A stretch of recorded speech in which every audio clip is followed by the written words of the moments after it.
tal amigos? Les saluda Diana Raquel aquí en el tercer episodio de mi podcast Detrás del Escritorio. Bienvenidos y muchísimas gracias a todos los que de una forma u otra se han comunicado conmigo para dejarme saber la importancia que tiene en verme por aquí por Instagram y por las redes sociales y escuchando y viendo mi podcast. Pues les voy a contar algo que me dio mucha curiosidad y lo que más despierta esa curiosidad es que dentro de todos esos saludos muchas personas me dijeron, ¿por qué no hablas más de ti? ¿Por qué no hablas de tu vida personal? Yo siempre he sido un poquito apática a hablar de mis cosas personales y hacerlas públicas. Es bien poco lo que doy y es bien poco o es mucho lo que yo me reservo para mí. Pero creo que hay que a veces hacer excepciones en la vida y empezar a tomar acción de ciertas cosas que la gente quiere saber y que yo, pues lamentablemente, ¿verdad? Y lo digo lamentable porque no me gusta decirlo de esta manera, no padezco de arrogancia ni de creerme mejor que nadie, pues lo tengo que decir de esa forma. He sido una figura pública por muchos años en el centro de la Florida y siempre he tratado de ser bien reservada con lo que a mí me respecta, con lo que respecta a mis hijos, a mi familia, no contar mucho. Y he pasado la salsa y el guayacán, como decimos los puertorriqueños, con muchas cosas como los pasa cualquier otro ser humano que me está escuchando, que me está viendo y que pues algunos cuentan y otros no cuentan. No soy quien para juzgar a nadie. Yo no lo hago no porque no me agrade hacerlo, es que simplemente es más por proteger a mi familia. Entonces, ¿qué sucede? Pues llega el punto donde pues la gente te pregunta por tu vida personal y tú dices, bueno, pues voy a tener que compartirla. Pues mira, yo llegué al centro de la Florida en un 28 de abril del 1990. Llegué con una oferta de trabajo debajo de los brazos. Vine a trabajar en radio en una estación en la costa espacial, la 1600, y eso era por el área de Titusville. Estaba por allá los estudios y llegué precisamente un 28 de abril al centro de la Florida. Antes de eso, ya la oferta de antemano se había dado cuando yo pues me negué totalmente. Dije, bueno, ¿qué quiero yo ir a hacer a la Florida? ¿Qué busco yo en la Florida? Y totalmente, o un rotundo no, fue lo que le dije a la persona que me hizo el ofrecimiento. Bueno, pasó como un mes y medio después que me negué a esa oferta de trabajo y resulta que en Puerto Rico me asaltaron a plena luz del día. Y entonces me puse como un poquito temerosa y dije, esto será una señal para que yo me vaya de mi isla, Puerto Rico, y empiece o trate de empezar una nueva vida en otro lugar. Pues miren, así fue. Decidí totalmente tomar la palabra de la persona que me hizo la oferta y decir, bueno, ¿qué voy a perder con tratar, intentar cómo me va por allá? ¿Verdad? Y entonces, pues, sin hijos, soltera, sin compromiso, solamente mami, papi, mis hermanos, mi familia, era lo único que me ataba. Y ellos fueron los primeros que me dijeron, vete a probar fortuna porque tú nunca sabes. Y así lo hice. Llegué aquí un 28 de abril del 90 y comencé a ver que, señores, lo que están viviendo aquí ahora es un mamey, porque ahora hay de todo. En el 90 no había casi nada hispano, era contado lo que había. Sí había mucha gente hispana, pero no había los recursos que hay ahora, como restaurantes, eventos, cosas así, y los había, pero era bien poco y en ciertos lugares en específico, porque no había tanta variedad como ahora. Recuerdo siempre con mucho cariño que una persona de Mary Island, viviendo ahí, ubicado ahí, porque estaba la base aérea Patrick Air Force Base, ¿verdad? Y entonces me dijo, hizo amistad conmigo porque era oyente y me dice, Diana, lo mejor de aquí es que puedes dejar las llaves dentro del carro y no pasa nada. Señores, estoy hablando del 90, ¿verdad? Y por ahí pasaron un par de años más donde sí accidentalmente dejé la llave pegada en el carro y nunca pasó nada. Pero creo que ahora no me atrevería a hacerlo. Antes el carro dormía afuera, ahora dormía dentro del garaje. Bueno, pues para hacerle el cuento largo corto, cuando yo llego a la Florida y a Titusville, que no era precisamente que estaba en Orlando como tal, sino en Titusville, que era más apartado a lo que consideramos como que el centro de la ciudad. Y entonces allá la cosa era diferente. Señores, yo pagaba por un apartamento cuando llegué $325, 2 cuartos, 2 baños, sala, comedor, cocina y un balcón. Y ese balcón estaba en un sexto piso en la Washington Avenue, que es la que también le llamamos la A1A. Y en esa carretera en esa avenida Washington Avenue, yo recuerdo que en el sexto piso yo podía ver cómo disparaban las naves de estas de la costa espacial y era maravilloso porque era un lujazo poderlo ver en el balcón de mi casa cuando había gente que venía de otras ciudades y quizás hasta de otros lugares de la nación para poder ver ese espectáculo cuando despegara ese shuttle y saliera ahí al espacio y poderlo ver. Mucha gente pues se equipaba para poder llegar hasta ahí y poderlo ver. Y acaparaban todo el espacio que había. Le estoy hablando de los estacionamientos de alrededor de las casas, de los apartamentos, de todos lados para ver eso. Ahora no sé cómo está porque llevo tiempo que no visito Titusville. Sé que está precioso, pero no, actualmente llevo como 2 o 3 años que no lo visito. Pues ahí fue que yo fui a vivir en Titusville. Hice amistades maravillosas que a través del tiempo nos hemos seguido comunicando. Puedo mencionar muchísimas, tanto de radio como fuera de la radio. Recuerdo a un Junior Ojeda, recuerdo a un Manuel del Pin, que es mi compadre Manny. Recuerdo a muchos que empezaron por ahí a hacerse eco de lo que estábamos haciendo. La estación tenía un formato bastante tropical y la gente cuando sale del país busca escuchar lo que quizás no escuchabas cuando vivías en él. Y en esta ocasión, pues, la gente quería escuchar música tropical, quería escuchar salsa, lo que estaba pasando último, lo más reciente, lo nuevo. Pues yo venía con esa hambre, con esa ansiedad de poder compartir mi conocimiento adquirido allá en Puerto Rico, venir y compartirlo acá con la gente que de alguna forma u otra extraña la isla o extrañan sus países, que también pues esta música tropical se escucha, y sentirse como en casa aquí en la Florida Central. Bueno, pues fue maravilloso el tiempo que estuve ahí. No les puedo negar que pasé la salsa y el guayacán, como les mencioné ahorita. Vienes a un país totalmente diferente, la cultura es diferente, el comportamiento de la gente es diferente, empiezas a tropezar con ciertas cosas que no van con lo que tú haces, pero que en realidad vas poco a poco entendiendo. Estoy en un país ajeno, tengo que seguir las pautas.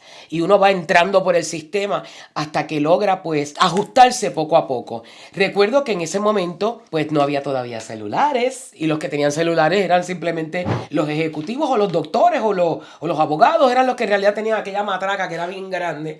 Y yo pues tenía que llamar a casa por el teléfono regular, y una llamada a Puerto Rico en aquel momento costaba un hueval. Era un hueval, señores, y la mitad del otro porque eran caras.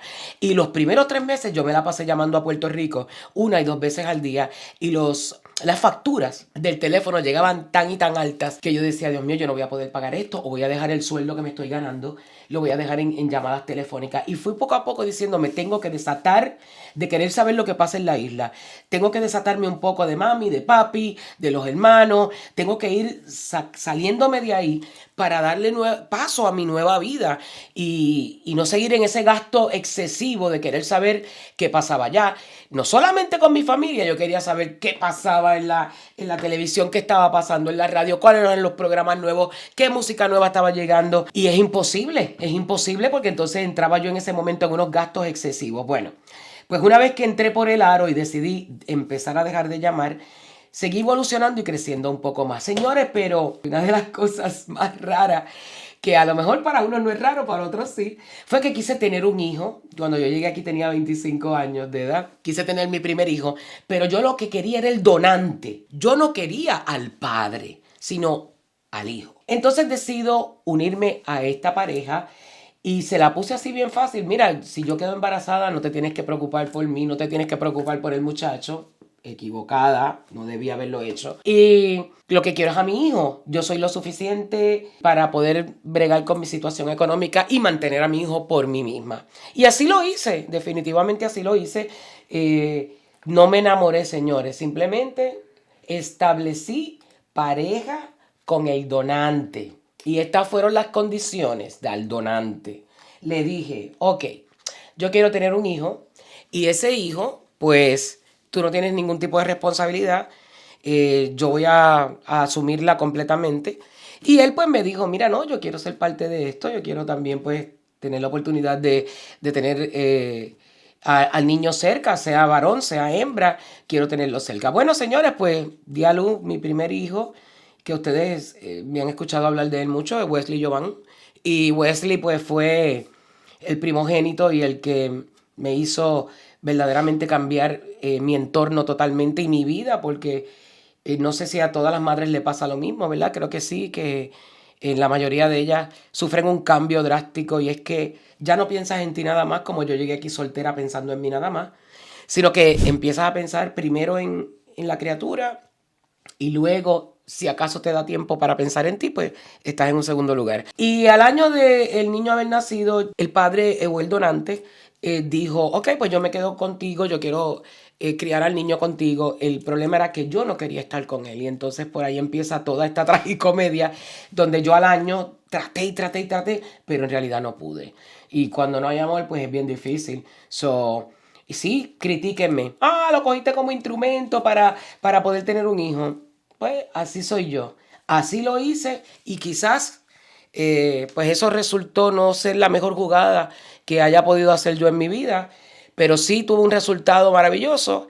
Cuento con un hijo que es bien respetuoso y bien amoroso, por lo menos conmigo, ¿verdad? Y he tratado siempre pues de darle las mejores instrucciones de cómo vivir su vida de la mejor manera posible, darle principios.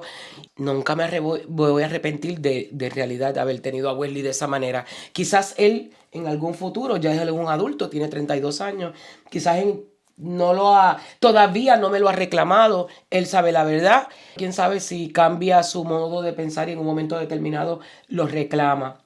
Pues así comienza esta vida mía aquí en el centro de la Florida. En términos del trabajo, como les dije, comencé a hacer amistades muy buenas, amistades que en el día de hoy aún nos comunicamos. Algunos perdí contacto, a lo mejor a través de las redes sociales puedo volver a reconectar esa relación que creció en el principio que yo llegué acá, que uno está solo, que se siente como que wow, ¿y ahora qué hago? Ya no está mami y papi ahí alrededor de la esquina para yo tocar puerta y decirle, hey, necesito esto.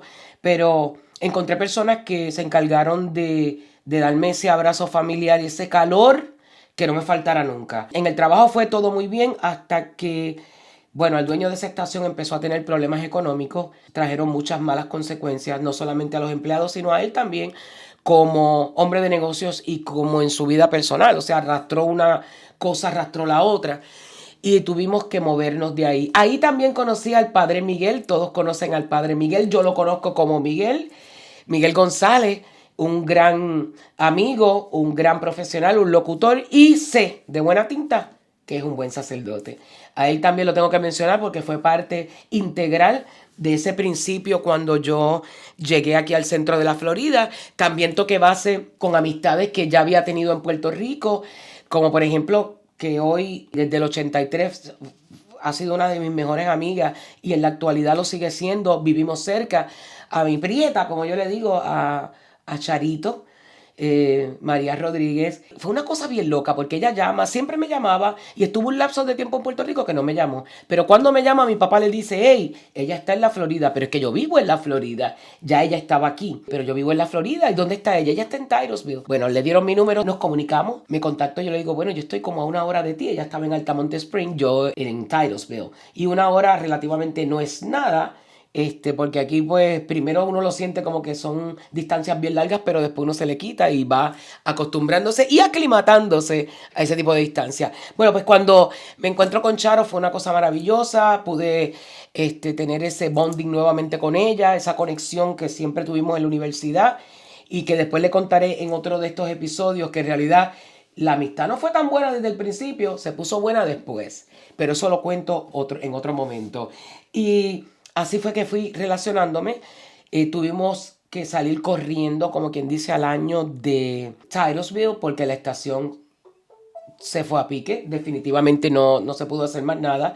Pero llegué a Orlando con mi niño y en Orlando tuve la oportunidad de empezar en Cosmos 1270. Y ahí pues había un gran equipo como lo era Chu Díaz, Maritza Beltrán, Omar Machuca, el Rubio West y muchos otros compañeros que fueron la clave para empezar a hacer ruido de otra manera en este pueblo. Claro, también estaba la 1030M, que en aquel momento era solamente 11Q del ya fallecido el señor Jorge Arroyo. Y era como una competencia ahí entre esas dos estaciones, cada cual en su mundo y nosotros pues trabajando. Pero aquí siempre ha habido un problema con las estaciones. Es muy inestable. Lo viví yo en cada una de las estaciones que he estado. Lamento decirlo, también entiendo que negocios son negocios. Te mueves a una cosa mejor. El otro viene y la compra. Estoy clara con eso. No hay ninguna objeción. Es simplemente que el que termina jodido es el que está empleado, no los que hacen el negocio. Porque muchas veces pasas, ¿verdad?, a ese equipo de trabajo, pero cuando la otra persona compra, viene con su equipo de trabajo, viene con otra mentalidad, viene a hacer millones de cosas que si no te tienen en cuenta, pues pasaste a mejor vida, ¿verdad? Porque te quedas sin trabajo. Y así pasó. De Cosmos empezó un debacle, pero yo zarpé y me pude ir a la 1030 o como le conocían 11Q, la primera. Y ahí también hice muchas amistades muy bonitas, muchos colegas, como es Juan Carlos Alonso, como fue Alejandro Negrón, el ya fallecido y cosa que lamento mucho Fernando Negrón. Ahí también tuve la oportunidad de trabajar con Jaco, el Baby Boricua que le decían también. Ese ha tenido 100,000 nombres, pero sí, con Jaco. También tuve la oportunidad de trabajar ahí con Jesús Chudías, también con Maritza Beltrán, con Josivan Padilla, con Sandra Carrasquillo.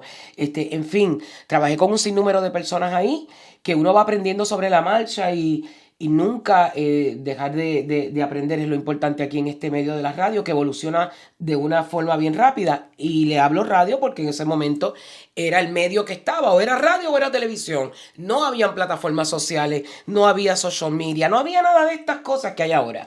Entonces, ¿qué sucede? Si se me queda algún nombre que no he mencionado y peco de eso, quiero que me perdonen de antemano porque es que aunque la memoria todavía no me falla, pero se me puede escapar algún nombre.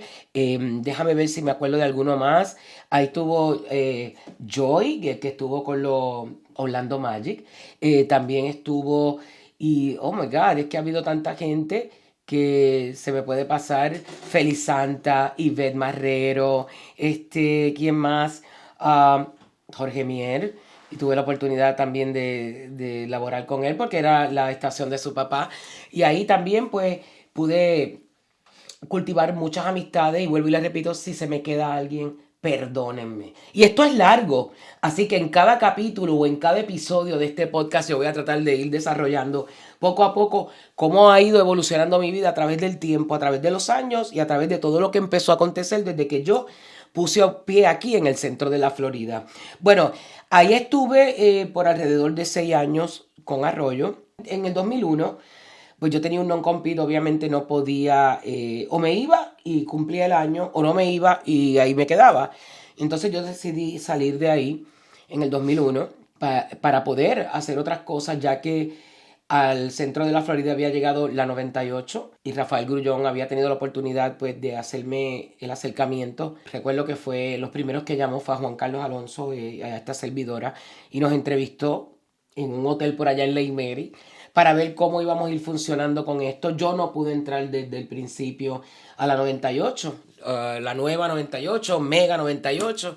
¿Por qué? Pues simplemente porque estaba bajo un non-compete y entiendo que la postura en aquel momento de Grullón, pues de empezar a recibir demandas acabando de yo llegar ahí, pues, y de ellos abrir una primera estación FM comercial, porque ya yo había laborado, una vez que se acabó el contrato, el non-compete, trabajé un tiempo para una estación que también era mega, que estaba ubicada en la Kerry Ford, con Pepe Alzuaga y su esposa, su hijo. Estuve un tiempo allá, también me fui, porque las cosas cambian, cambian la perspectiva de lo que uno quiere y de lo que quiere la compañía. Y entonces, si tú no estás de acuerdo y no te sientes cómodo, pues te vas. Y yo me fui. Y ahí pues sigue esta vaina donde ya entra la 98 a nivel comercial. La de Pepe Arzuaga no era comercial porque era un non-profit organization y por consiguiente no se podía anunciar nada de una manera como lo hace pues una estación comercialmente hablando, ¿no? Entonces pues de ahí surgen muchas cosas hasta que yo recibo una llamada de Rafael. Me dice, bueno, de Rafael no. Él envió a alguien a que me llamara Ya él sabía que mi non-compete ya estaba fuera de circulación, o sea, ya yo no estaba atada a un non-compete. Y ahí en el 2003, y si mal no recuerdo, en mayo 5 del 2003, yo llego a la bulla, a la 98.1. Llego a la bulla a trabajar con excelentes colegas de la radio. Unos venían de Puerto Rico, otros ya eran conocidos aquí. Y fue como una mezcla bien espectacular, tanto en producción como en talento, como en la parte de ventas y como en la parte gerencial. Fue algo bien maravilloso y por ahí es que comienza todo esto. Pero fíjense que yo estaba tan y tan contenta, sobre todo porque Grullón me había llamado a mí cuando yo estaba embarazada de mi hija, Chantal. Eso fue en el 1997, fue que di a luz a Chantal. Y 2 meses antes de eso, Grullón me llama por medio de otro colega para ofrecerme trabajo en Tampa y yo pues le tuve que decir, bueno, es que yo tengo 7 meses de embarazo, ¿tú crees que sea conveniente que yo me vaya para allá? No me van a dar plan médico, yo aquí tengo plan médico y entonces me quedaría en cero, me quedaría en la nada si de momento hago esa movida. Y entonces pues él dijo, no, yo no puedo, y ahí pues yo me quedé en espera que siempre me llamara y así fue, siempre tuve esa esperanza y esa esperanza se dio y yo formé parte de un gran equipo. Pero ese gran equipo lo vamos a estar hablando más adelante porque hay tantos detalles que podemos contar y tantas anécdotas que podemos contar de todo lo que pasó allá, que estoy tentada a invitar a uno de mis compañeros que aprecio, admiro y respeto, Albert King, para que haga coro conmigo aquí, a ver si saca de su ocupado tiempo para que venga a compartir conmigo, porque de verdad fueron momentos increíbles y creo que recordar es vivir y nosotros podemos recordar junto a ustedes y hacerlo un tiempo de podcast maravilloso, porque de verdad entiendo que sería una participación maravillosa de él el que pueda argumentar sobre la marcha de todo lo que vivimos juntos en esa aventura llamada La Bulla. Bueno, mi gente, yo me estoy retirando ya. Pero en el próximo episodio les prometo hablar de todo lo que empezó a acontecer en La Bulla, un show matutino que se dio desde el 2003 hasta el 2010 en la 98.1 cuando era dedicada al mercado hispano, cuando era para ese tipo de mercado. Pero yo les voy a dar más detalles de eso. Así que muchísimas gracias por haber estado aquí conmigo. Estoy complaciendo esa petición, que no fue una, ni dos, ni tres, fueron varias, de que hablara de mi vida personal y de mi trayectoria en radio. Y lo voy a estar haciendo a través de mi podcast Detrás del Escritorio. También me pueden conseguir en mis plataformas. Búscame como Diana Raquel 65, Diana Raquel en TikTok, Diana Raquel Cordero en Facebook. Y en todas las plataformas estoy como Diana Raquel, me van a conseguir. Y entonces también donde laboro con los abogados de Kraken Law Group, ahí son abogados de inmigración, de accidentes, de negocio y también de ley familiar. Así que puedes comunicarte con nosotros al 407-990-55. Así que muchas gracias y nos vemos prontito en el 4.º episodio donde vamos a seguir hablando qué pasó en La Bulla. Chao, chao.